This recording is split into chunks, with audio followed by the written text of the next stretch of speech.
একবার চিন্তা করে দেখুন, একটা সৈনিক কতটুকু বিশ্বস্ত হলে 29 বছর একাই যুদ্ধ চালিয়ে যায়। আমি বলছি জাপানি সৈনিক হিরো ওনোডার কথা। এখন প্রশ্ন হচ্ছে, তিনি কেন 29 বছর যুদ্ধ করেছেন?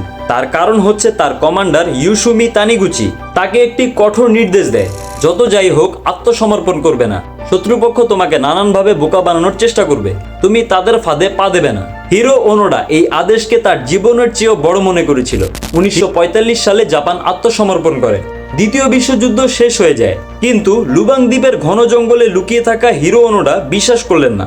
আকাশ থেকে লিফলেট ফেলা হলো, রেডিওতে খবর প্রচার করা হলো, পরিবার থেকে চিঠিও পাঠানো হলো, কিন্তু তার মনে হলো এগুলো সবই শত্রুর ফাঁদ।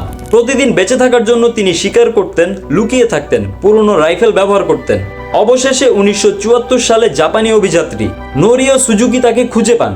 সুজুকি হিরো ওনোডাকে বললেন যে যুদ্ধ অনেক আগেই শেষ হয়ে গিয়েছে, কিন্তু হিরো ওনোডা উত্তর দিলেন, আমার কমান্ডোর নিজে এসে যদি আমাকে না বলে আমি বিশ্বাস করব না। অবশেষে তার পুরনো কমান্ডোর ইউসুমি তানাগুচিকে খুঁজে আনা হয়। তিনি এসে আনুষ্ঠানিকভাবে আদেশ দেন, যুদ্ধ শেষ। তখন 1974 সাল। প্রায় 29 বছর ধরে জঙ্গলে কাটানোর পর হিরো ওনোডা অস্ত্র জমা দেন। সবচেয়ে অবাক করার বিষয় হচ্ছে, যুদ্ধের সময় তার কাছে যে রাইফেলটা ছিল সেটা তখনও কার্যকর ছিল।